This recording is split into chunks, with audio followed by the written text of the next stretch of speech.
Koname, a second-year high school student, was relaxing and browsing on his phone looking to buy a motorcycle when his close friend Shuka suddenly rushed over, showing him a photo of a strange phenomenon spreading throughout Shibuya. The image showed numerous square-shaped holes resembling human silhouettes, which were reportedly appearing with increasing frequency in crowded streets. The atmosphere in the classroom grew tense when their classmate Kyoto burst in, anxiously asking about Hamada's attendance that day. Upon learning that Hamada was absent, he showed clear concern, while Koname suddenly remembered receiving a message from Hamada the night before. When he opened the message, he discovered it contained a link to an application called Darwin's Game. While still confused, Hamada appeared to warn him, trying to prevent Koname from interacting with the game, but Koname accidentally touched the screen. Immediately, a strange snake-like creature emerged from the phone, bit Koname's neck, causing him to stand up in panic before collapsing instantly on the classroom floor. When he regained consciousness, Koname was invited by Kyoto to meet that evening to learn more about Darwin's Game.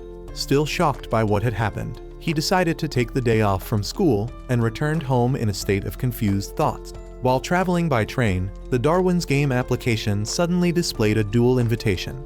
Before he could understand what was happening, the system automatically matched him with a player using the nickname Panda. Surprisingly, the person sitting across from him on the train was this very opponent. The man immediately drew a knife and attacked, forcing Koname to flee, leaving the train and running onto the crowded street to escape, although he found a police station to seek help. The officer there was killed by Panda right before his eyes. In this desperate situation, Kyoto appeared carrying a crossbow to rescue his friend. Despite being hit by an arrow, Panda managed to use his invisibility ability to approach and seriously wound Kyoto. While the opponent staggered from his injuries, Koname quickly helped Kyoto escape to a nearby parking lot. Along the way, Kyoto revealed that what was happening was part of the brutal survival rules of Darwin's Game, where participants are forced to fight to the death to survive. The two tried to hold out at the parking lot. Koname wanted to call for help, but Kyoto explained that the game doesn't allow players to contact the outside world. Later, Panda tracked them to their hiding place. With no other options, Koname left Kyoto in a safe spot and diverted the assassin by leading him on a chase. According to his friend, if he could survive until the match timer expired, he would win. Panda once again turned invisible and rushed forward with his knife, but during the pursuit, he unfortunately tripped over a car and fell. At that moment, the match time ended. The opponent's body began to display strange cubic formations, then gradually disintegrated, with body parts disappearing into nothingness. Within seconds, where he had lain appeared a deep square hole identical to those Shinizuka had shared in the photo the day before. Panda had actually been the one who killed Hamada earlier. When Hamada was attacked, he had managed to send a distress message to Koname, but Koname only opened it the next morning, making everything too late. Returning to Kyoto, Koname discovered that his friend hadn't survived either, leaving only a final message hoping Koname would continue living to overcome the game. At that moment, Koname received a new message from a player with the nickname Shuka, offering to meet at a warehouse in the port area if he wanted help. When he arrived, he met a blonde girl named Shuka. She admitted to secretly following Koname since he first joined Darwin's Game. Shuka demanded that Koname demonstrate his special ability granted by the game, called a sigil, but Koname knew nothing about it. Shuka explained that a sigil is a unique special ability that each player possesses after being bitten by the snake in the application. Typically, players can activate this skill without any guidance, although the application includes a section detailing each individual's sigil information. Koname's account showed an error and couldn't be identified. Shuka decided to test Koname's power by challenging him to a Darwin's Game match. Her sigil allowed her to control iron chains. As soon as the duel began, she charged forward, forcing Koname to flee throughout the warehouse. Although he had bought a gun for self-defense before arriving, he had left it at home fearing legal trouble. While running, he suddenly discovered a gun appearing in his hand, possibly activated by his sigil. He immediately used it to counterattack, forcing Shuka to dodge. Using this advantage, Koname created a trap by destroying the electrical system, then emerged from the darkness to subdue his opponent.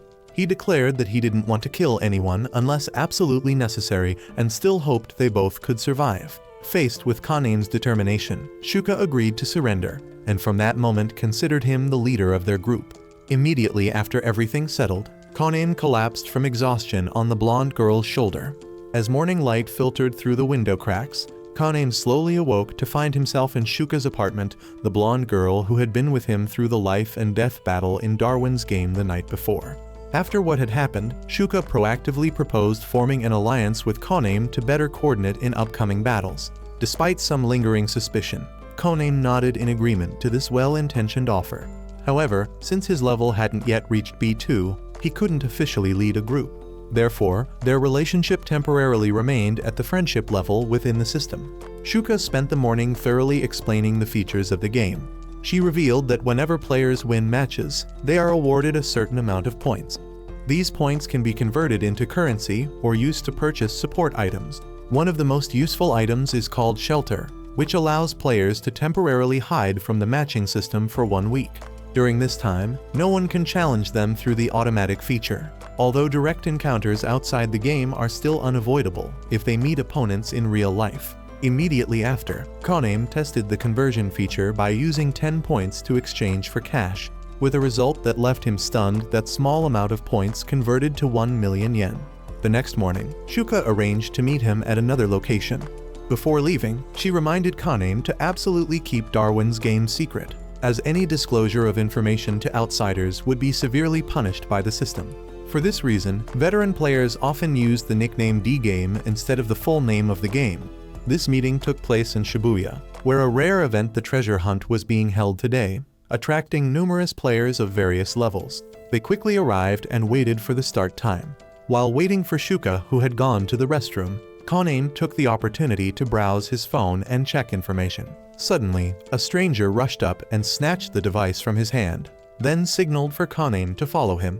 With no other choice, he silently followed the stranger through the crowded street, remaining vigilant. When they turned into a small alley with few passers-by, the blonde man began making sarcastic remarks, implying that Kaname had been careless in losing his phone, the most important item for anyone participating in D-Game. According to this person, dropping or having your device stolen was equivalent to putting an end to your fate in this brutal game. After forcing Kaname to follow him into a narrow, secluded alley, the mysterious blonde man finally revealed his true purpose.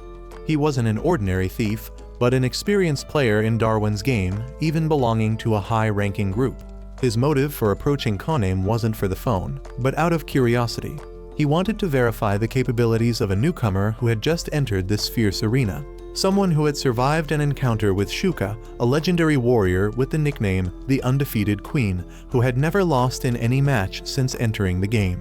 After clarifying his objective, the man returned the phone to Kaname and challenged him to a one-on-one duel to determine their relative skills.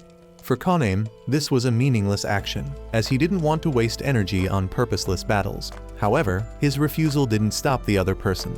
As soon as Kaname showed non-cooperation, the other man immediately threw a direct punch that knocked him to the ground before he could react. Forced into a corner with no other options, Kaname had to fight back. He quickly summoned an electrical weapon, a taser formed from his own sigil ability, and actively charged toward the challenger.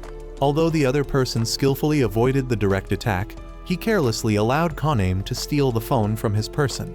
Having secured his opponent's most important possession, Kaname used it as a bargaining chip, threatening to destroy the device if the person before him didn't end this pointless confrontation. The situation unexpectedly reversed, putting the blonde player on the defensive for the first time. Just as tensions reached their peak, Shuka suddenly appeared with a vigilant look in her eyes, forcing the opponent to back down. With no other way out of the awkward situation, the provocateur had no choice but to surrender. After returning the phone to its rightful owner, Kaname finally learned the identity of his opponent. His name was Inukai, a member of the famous fighting organization Danju Boxing Club. It turned out that Inukai was just a high school student, 1 year below Kaname, but with fighting abilities far exceeding normal people. In the moment before the three could recover from this unexpected clash, Darwin's game system suddenly initiated a major event. A notification appeared, causing all three bodies to glow.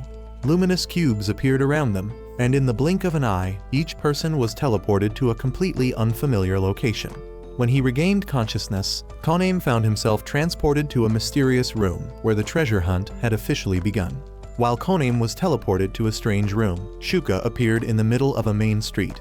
Everything around seemed normal at first glance, but the atmosphere quickly became unusual. The local residents who had no connection to Darwin's game suddenly lost consciousness, their eyes empty as if under external control.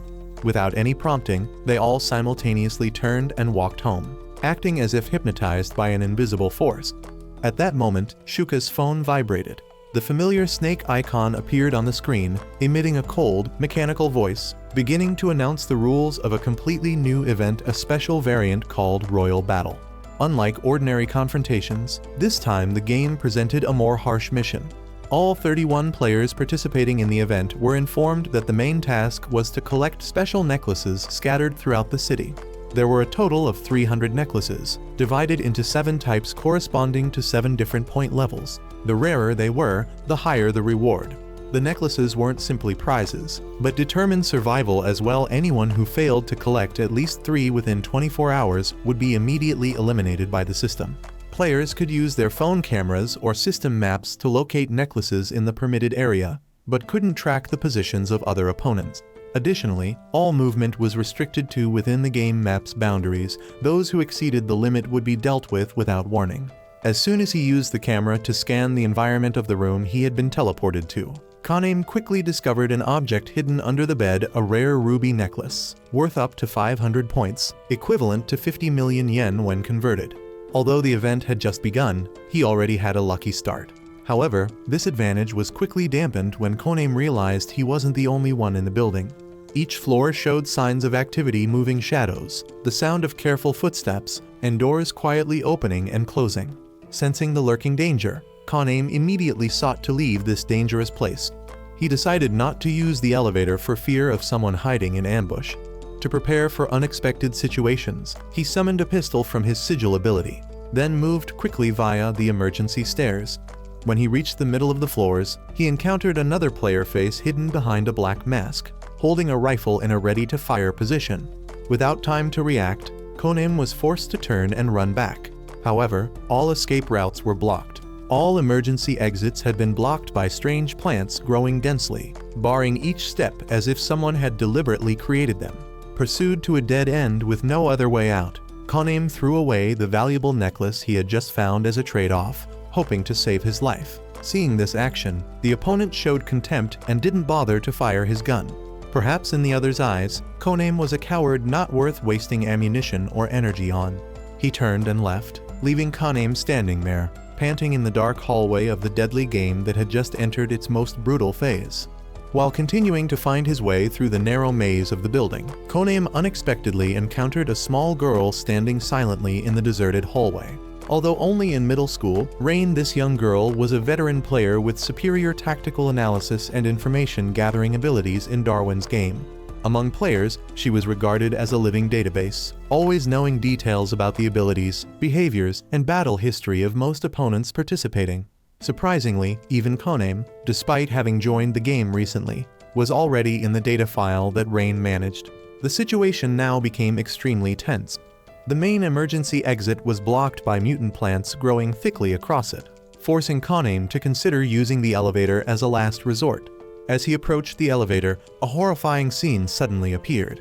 The corpse of the rifle-wielding player who had hunted him earlier was lying motionless inside the elevator, tightly wrapped by vines like a soulless body. Strangely, the dead body hadn't disappeared as usual after a player's death. This made Kanem sense that something extremely wrong was happening behind the scenes of this event. With no viable alternative, Kanem proactively proposed an alliance with Rain to work together to find an escape route. As they ventured deeper into the danger-filled hallway, Rain shared a new discovery she had just analyzed. The person causing the abnormal plant phenomenon in the building was none other than a dangerous gamer with the nickname the Flower Planter. According to her observations, this opponent possessed a high-level plant-controlling sigil, allowing him to create vines capable of constricting and controlling the behavior of targets. Hearing this, Kanem began to feel concerned. He hypothesized that players who appeared to have fallen weren't actually eliminated from the game, but kept in a vegetative state, becoming tools serving the mastermind scheme. Subsequent developments quickly verified this speculation. Seemingly mindless individuals suddenly attacked again, like puppets being manipulated in a game hunting down the remaining survivors. The entire architecture of the building seemed to have been transformed into a death maze, where no hallway was safe. A more dangerous possibility emerged in Koname's mind. Perhaps the building's entire surveillance system had fallen into the opponent's hands. If true, every move he and Rain made was under control. Realizing the situation couldn't continue, Koname made a bold decision to destroy all cameras appearing on their path. Although this action increased the risk of direct pursuit, he still chose to take the risk to cut off the enemy's source of information. In the survival battle called Darwin's game, life sometimes doesn't belong to the strongest, but to those clear-headed enough to take away the opponent's advantage even in darkness. After skillfully evading the pursuit of players being manipulated by plant-controlling powers, Koname and Shuka quickly found a hidden room on the middle floor of the high-rise, a place where they temporarily escaped the opponent's observation. In that tense, quiet space, Shuka didn't take long to deduce that the person manipulating all the vines was the florist, a player with extremely dangerous plant-controlling abilities, likely silently monitoring their every move through the surveillance system installed in the building's monitoring room. Realizing they couldn't remain passive any longer, she immediately devised a bold strategy to force the opponent to reveal himself directly. By utilizing grenades she had previously purchased through Darwin's game application's gacha feature, Shuka blew up the plant masses tightly wound around the stairwell area where access was heavily blocked. This created a safe corridor leading to the lower floors. The brave young woman took on the role of bait, rushing toward the cafeteria to draw the attention of all the controlled players, while Koname seized the golden opportunity to quickly slip through a narrow window, heading straight for the lobby, the area offering the shortest path to the building's control center. Shuka, despite being closely pursued by armed enemies, maintained admirable composure. Thanks to the special skill granted by the Darwin's game system, a form of spatial calculation ability that could predict speed and angles of movement with near-perfect accuracy, she could anticipate the trajectory of each bullet and adjust her dodging posture with incredible flexibility. This agility helped her quickly lose her pursuers without sustaining any injuries. Meanwhile, at the lobby, Koname cautiously approached the control room suspected to be the command center for the vines. The well-coordinated plan between the two forced the florist to leave his safe position directly confronting the player known as Sunset Ravens. Upon appearing, he fully utilized his skill, causing massive plants in the area to immediately converge, wrapping around his body to form a living armor, a dense shell seemingly immune to ordinary attacks. Despite being mentally prepared, Koname was still surprised by the sturdiness of the plant armor. Bullets from the rifle he created using his materialization ability completely failed to penetrate that defensive layer. Recognizing the dire situation, Koname was forced to throw a stun bomb to interrupt the attack, then quickly retreat to a nearby room to regroup. However, the florist didn't miss the opportunity to counterattack. He charged like a whirlwind and delivered a devastating punch, knocking Koname to the floor, temporarily unconscious. In that life-or-death moment, on the thin boundary between defeat and survival, Koname suddenly remembered that his ability wasn't limited to just creating weapons, he could also intervene in their detailed structure. He immediately changed the formula, increasing the explosive content in each bullet to create stronger penetrating pressure. The next shot was clear evidence of the evolution in Koname's combat thinking. The upgraded bullets pierced through the florist's seemingly impenetrable armor, forcing the opponent to buckle under the continuous firepower.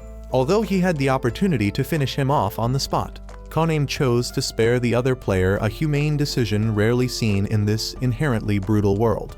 Not long after, Rain appeared, the genius data analysis girl who had been monitoring the entire process remotely. All three people, including Koname, Rain, and Shuka opponents in their first meeting, finally chose to sit down together and decided to form a survival alliance. In a deadly game like Darwin's game, where the only rule is that there are no rules, collective strength is the strongest shield against death. Rain didn't hide the potential danger hanging over their heads. Among the more than 300 players participating in this royal match, there existed an extremely bloodthirsty individual, Wang, the leader of the notorious organization Ace. He didn't fight for points or rewards, but simply took killing as a sick pleasure. According to Rain's conjecture, it was highly likely that this person was targeting the high-rise where a huge concentration of valuable necklaces was located as a perfect hunting ground for his insatiable bloodlust. Without a doubt, the peaceful time had ended, and the real nightmare was just beginning. While the smoke from the battle with the florist hadn't completely cleared, another player with a mysterious appearance, face hidden behind a protective mask, had survived the chaos thanks to fortunately not being affected by the plant controlling skill. noticing that this person possessed fighting ability and surprising calmness. Kaname, who was gradually becoming the spiritual leader of the group, proactively suggested he join their forces to strengthen their collective power in preparation for the brutal battles ahead. However, this strange player wasn't easily trusting of anyone. Haunted by having been controlled like a living puppet, he appeared cautious, especially when facing Hiragi, the one with plant-controlling abilities who had caused him to completely lose control of himself. For this reason, he frankly refused the invitation, unwilling to re-collaborate with someone who had turned him into an unwilling fighting tool. Despite being rejected, Kaname maintained a calm attitude, not forcing the masked person to join.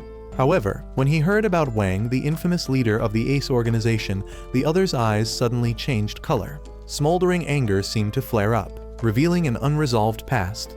After a few seconds of silence, the mysterious player removed his mask, revealing his true identity in the game, Ryuji. This action marked a turning point, the moment he officially entered into an alliance with Kaname. At the same time, Hiragi, who had once been controlled by a stronger force, also chose to stand with the group, becoming a reliable ally. Thanks to his plant-controlling sigil, he was immediately assigned the task of blocking all approaches to the building. Vines and roots spread like a spider web, transforming the area into a fortified base, preparing for the major confrontation ahead. The four-person alliance Kaname, Ryuji, Hiragi, Shuka began to form a defensive axis directly confronting the Ace organization. However, before the situation could stabilize, another development occurred. Kaname suddenly received a distress signal from Shuka. This astonished him, since she was a class warrior, famously undefeatable. Being driven into such a vulnerable position signaled a terrifying threat lurking nearby. In the eastern underground area, Shuka had fallen into a trap set by a young player. He possessed a sigil that controlled water and ice with high precision to the point of near perfection. Taking advantage of the narrow terrain in the tunnel, the opponent created thick ice walls behind Shuka, completely blocking her escape route. Her metal arrows couldn't penetrate the cold barrier, forcing her into a dead end. The situation became even more serious when water began flooding into the sealed space. Oxygen was depleting, every movement became difficult, and survival time was running short. Facing this danger, Kaname once again had to step up, taking on the responsibility of rescuing his teammate amid the hazards surrounding them in Darwin's game, where just one mistake could lead to a permanent end. After receiving the distress signal from Shuka, his close companion who had fought beside him in many life and death battles, Kaname didn't hesitate to make an immediate decision. Recognizing the urgent situation, he chose to set out to rescue the girl, taking Ryuji along as support. Meanwhile, Rain and Hiragi would temporarily remain at the high rise, continuing the mission of protecting the main stronghold, preparing for the possibility of Wang's Ace organization launching a sudden attack at any moment. While on the way to the area where Shuka had sent her signal, Kaname took the opportunity to explain to Ryuji about the characteristics of the personal sigil he possessed. Kaneme's ability, the Fire God's Hammer, allowed him to copy objects he had directly touched, though the limitation lay in the complexity of the structure. Simple items like handheld weapons or small devices could be perfectly copied, but for objects with sophisticated mechanical structures or multi-layered electronic systems, recreation was almost impossible. As Kaneme's group approached the target coordinates, Rain and Hiragi separated to take on the task of observing the area around the building. While checking the bracelet's characteristic devices of Darwin's game players, they discovered that each had a QR code containing a numerical sequence, no two identical. Noticing this anomaly, both theorized that the bracelets might be hiding a deeper layer of meaning, directly related to the true nature of the game, far beyond the usual role of identification or time limitation. At the same time, Kaname and Ryuji followed the signal from Shuka's bracelet, arriving at a pedestrian tunnel on the southern edge of the city. Before the entrance, they saw a seemingly shy girl standing silently. Though suspicious, Kaname chose to ignore her and continued tracking the signal. Finally, the signal led him to a section of the tunnel submerged in water. Without hesitation, he dove in, determined to find Shuka at all costs, while Ryuji stayed behind on guard duty. As soon as Kaname left, Ryuji began to feel something was off about that strange girl. Her eyes were too alert, showing no signs of panic or fear. Sensing killing intent silently spreading, Ryuji immediately drew his gun, interrogating her about her true purpose. Without evasion, the girl quickly revealed her true identity. She was Sauda, possessor of water and ice controlling abilities, who had severely injured Shuka in the tunnel. Immediately afterward, he suddenly ran toward a ruined shop nearby, beginning another tense chase. While Ryuji continued pursuing his opponent, he quickly found himself in a difficult position to control. The person he encountered was a teenager with ice manipulation powers, a rare sigil with the ability to control the physical environment in ways disadvantageous to enemies. With extremely fast reaction speed and sharp terrain using skills, the boy not only created ice walls to block Ryuji's movements, but also cleverly trapped him with solidified patches under his feet, making every movement sluggish. Just as a sharp ice blade was about to plunge into a vital weak point on Ryuji's body, something unexpected happened. Another personality within the ice-controlling boy suddenly awakened. This internal entity seized control in an instant, restraining the extreme behavior before the blade touched the opponent's flesh. At the same time, in the water tunnel deep beneath the city, Koname was performing an extremely dangerous mission. Determined to find Shuka's whereabouts, he accepted the risk of diving into the freezing water-filled corridor, which had once been completely frozen by the influence of surrounding sigils. A thick ice wall blocking the entrance forced Koname to use a handheld weapon to break open a small gap large enough for his body to slip through. Each swing consumed considerable strength, while oxygen was increasingly depleted. Swimming through the cracked ice, he continued diving deeper, entering a pitch-black water zone without light. After an urgent search with limited visibility, Koname discovered Shuka, his close teammate, unconscious, floating in the bone-chilling water. Her face was pale, her breathing weak, signs indicating her condition had become extremely critical. Without allowing himself to hesitate even for a second, Koname pulled Shuka to the surface. As soon as they had enough airspace to breathe, he immediately began resuscitation using chest compressions combined with artificial respiration. Each breath blown in was a plea for survival sent to the fragile chance that remained. Finally, after a long series of tense seconds, Shuka's breathing gradually stabilized. Her eyes opened slightly, dim but still reflecting amazing alertness. Together they tried to swim against the current to return to the safe area above, though each stroke became laborious. When they reached the shore, in that rare moment of quiet, Shuka revealed a truth she had buried for a long time. Her motive for joining Darwin's game had never been related to material rewards or illusory fame. All her actions were directed toward a personal goal: finding the murderer who killed her parents right before her eyes when her childhood was not yet complete.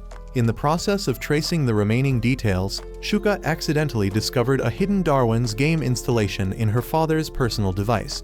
That inexplicable coincidence made her believe that the perpetrator of the tragedy was among the contestants present in this brutal game. And so, she chose to face it with her own life. On land, Ryuji, after a tense struggle with the ice controller, had successfully subdued the girl accompanying him. When everyone gathered, conflicting emotions arose. Shuka initially expressed a desire to punish the young woman due to her connection to the attack, but then stopped when witnessing her innocent appearance, especially when someone recalled the moment she received mouth-to-mouth resuscitation from Koname to save her life. Shuka's face suddenly flushed red, a rare emotion from the steel warrior usually so cold on the battlefield. That strange girl later introduced herself as Sui. Unlike ordinary players, she possessed the sigil controlling liquids at a flexible level. But what shocked the group most was that within that small body existed another entity, her deceased twin brother named Sauta. After a serious accident, Sauta's consciousness, through an unclear mechanism, merged with Sui's physical body. The two now coexisted in one body, taking turns controlling it depending on mental state. A separate phone was the only bridge maintaining the ego boundary between them. Each person's sigil had opposite properties. Sui could manipulate liquids, while Sauta possessed the ability to freeze any surrounding moisture into physical ice. Impressed by both the special ability and sincere attitude, Koname chose to invite Sui to join Sunset Ravens. Her presence helped stabilize the team during an increasingly brutal phase of the game, as underground forces began to emerge. Not long after, Rain sent a different message. The content didn't revolve around rewards or scores, but aimed at something deeper: access to the root system, or the secret operation of the entire Darwin's game.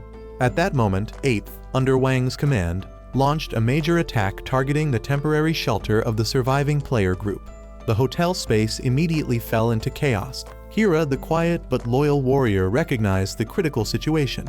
He immediately called for members strong enough to retreat toward Koname, while he chose to stay behind to block the enemy. Hira had never pursued victory. What he aimed for was a reward to help cure his little daughter, a girl about the same age as Suzyun, Sauda's sister.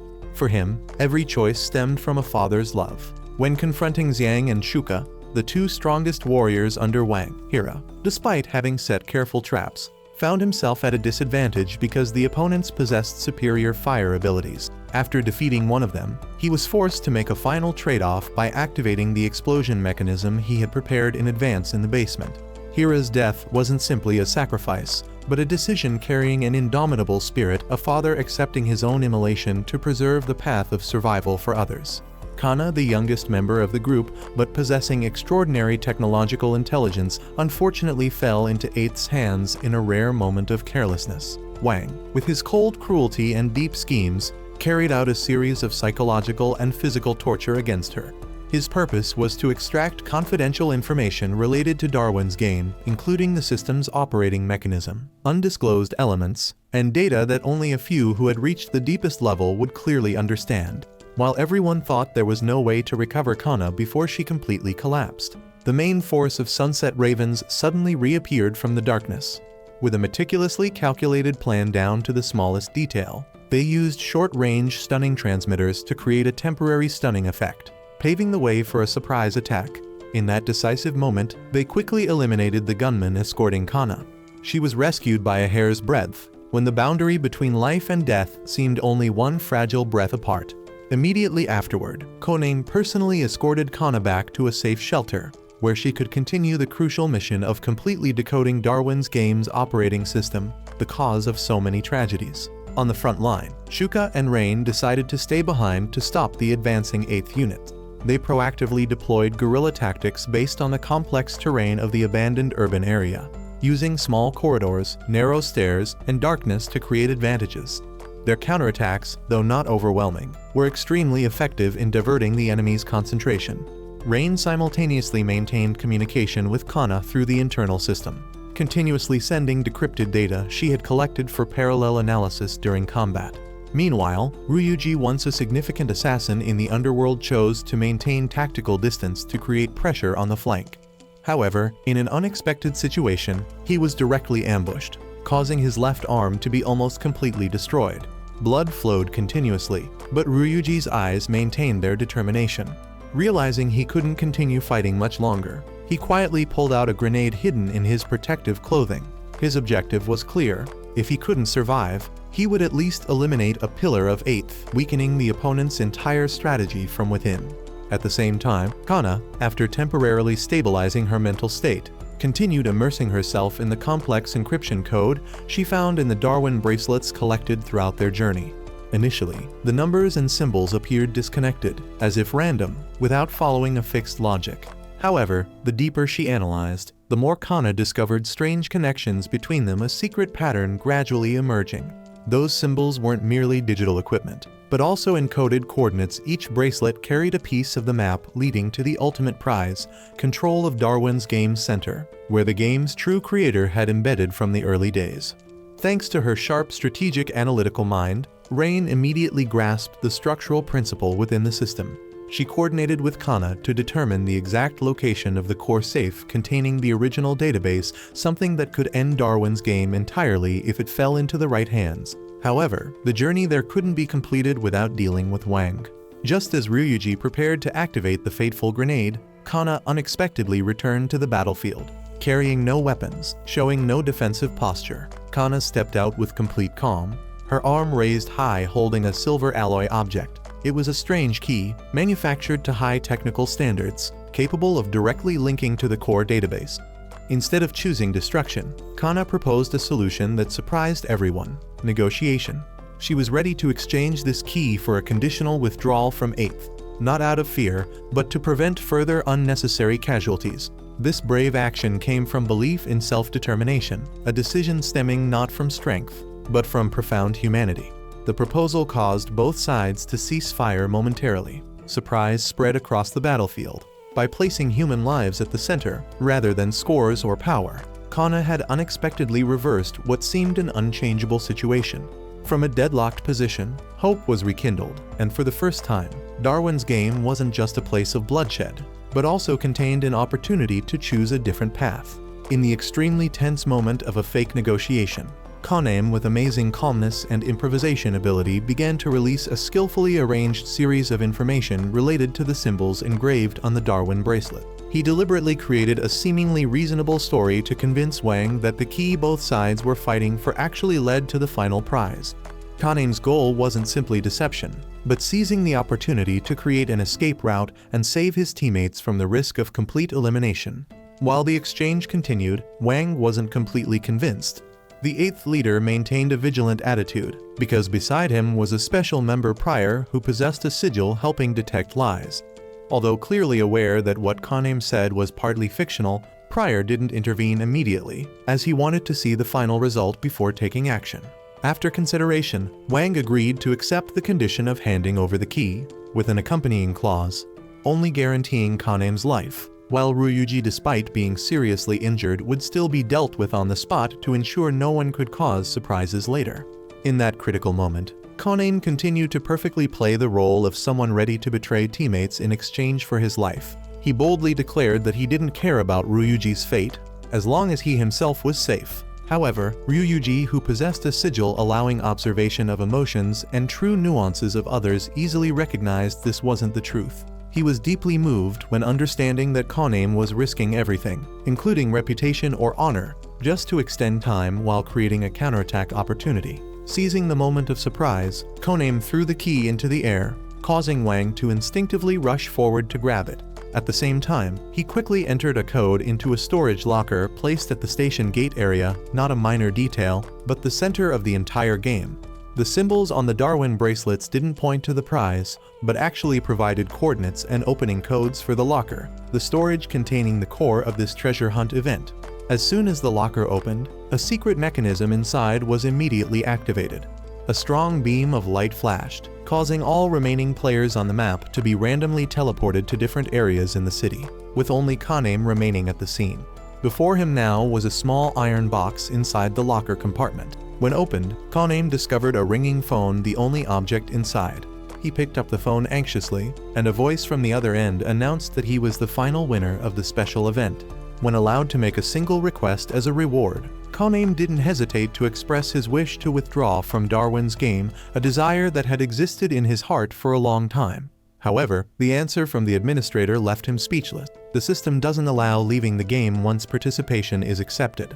Victory, though seemingly complete, didn't open up freedom as Koname had hoped. The game continued, with harsh rules never changing, and now he had stepped deeper into the inescapable vortex called Darwin's game.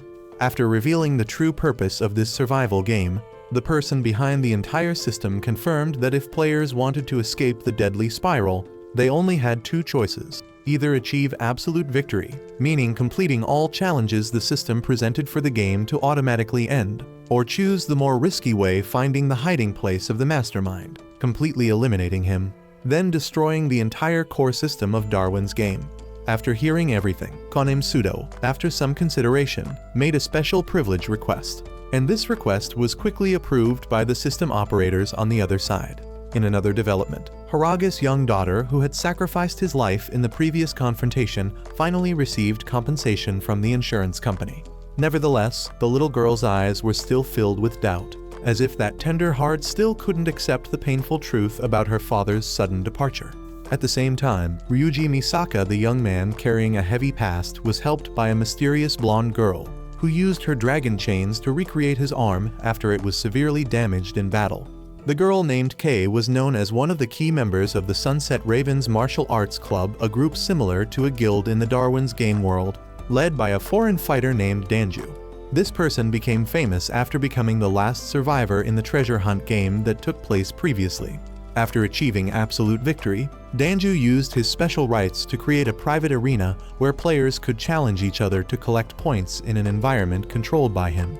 This space became a familiar destination for players eager to train and establish their position in the chaotic Darwin world.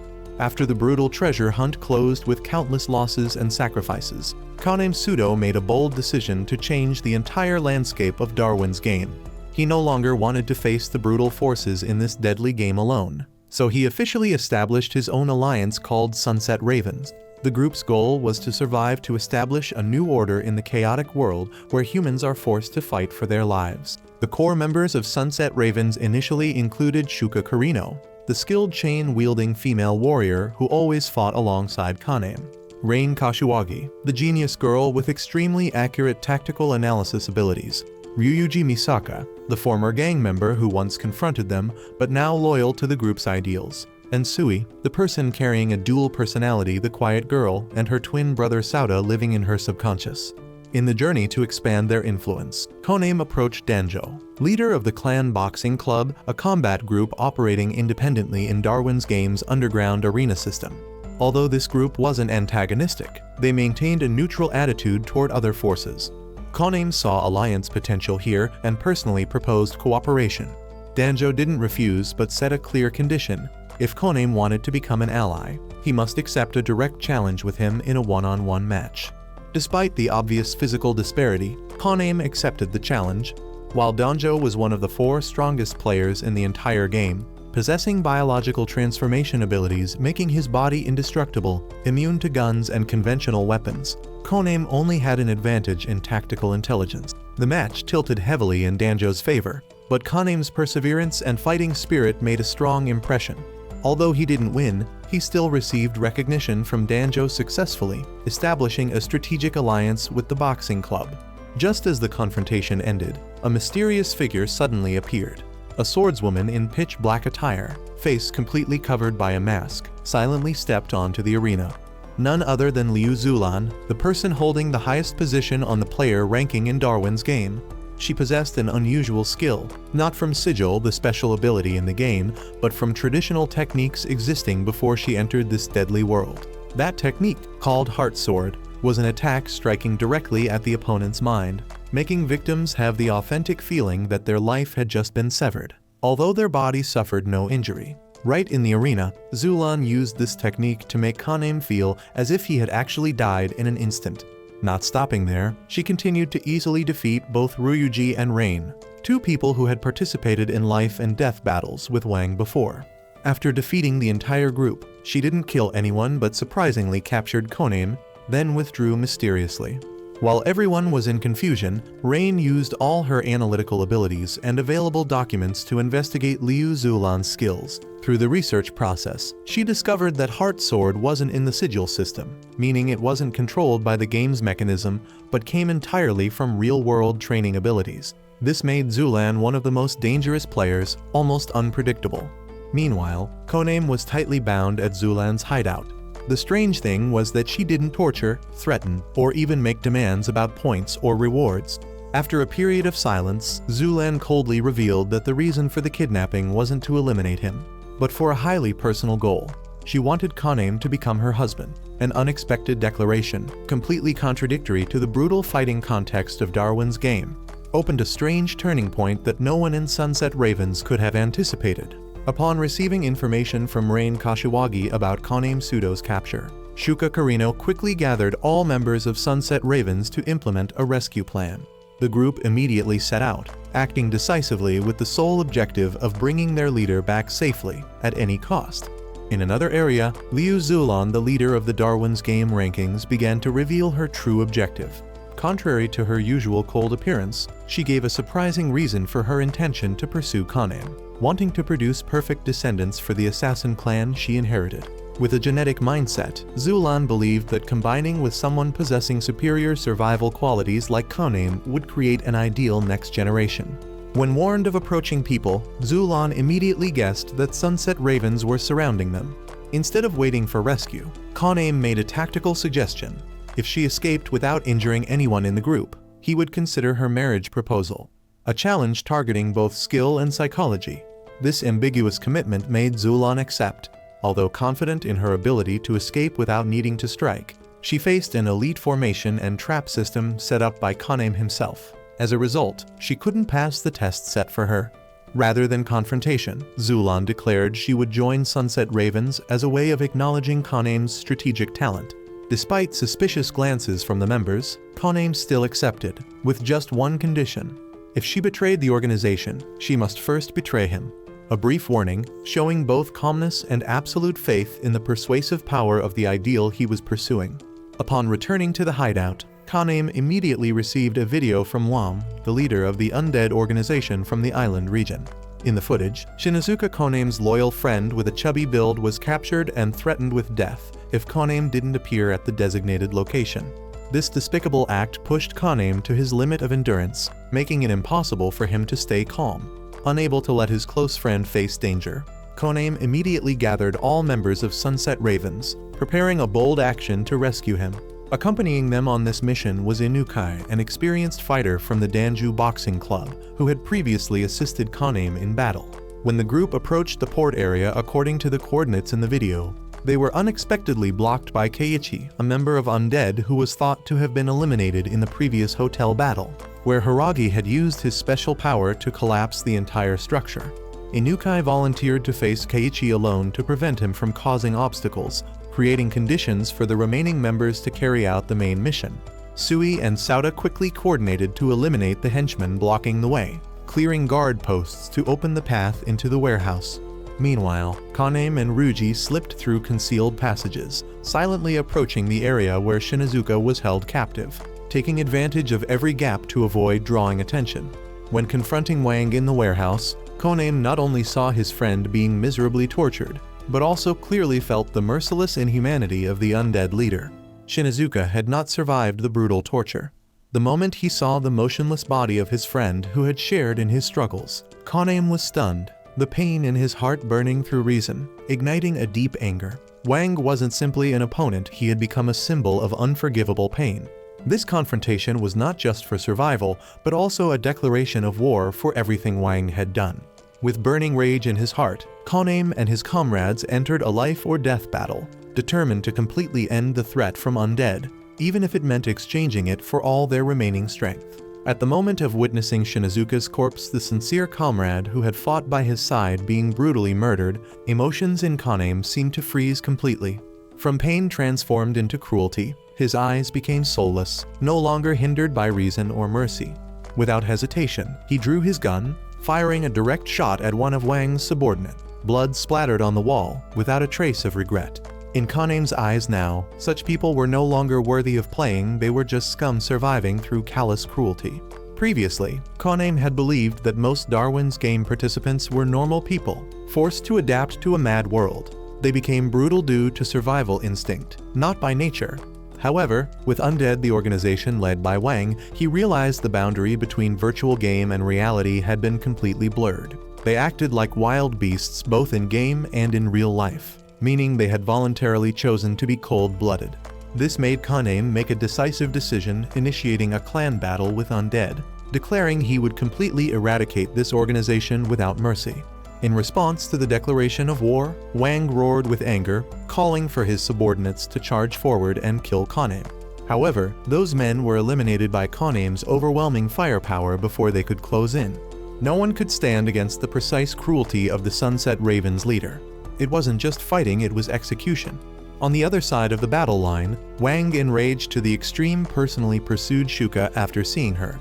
With hatred accumulated from his defeat in the previous treasure hunt, he believed he could now personally crush the one who had humiliated him. He chased her into a large warehouse, where the gloomy atmosphere created an overwhelming sense of unease.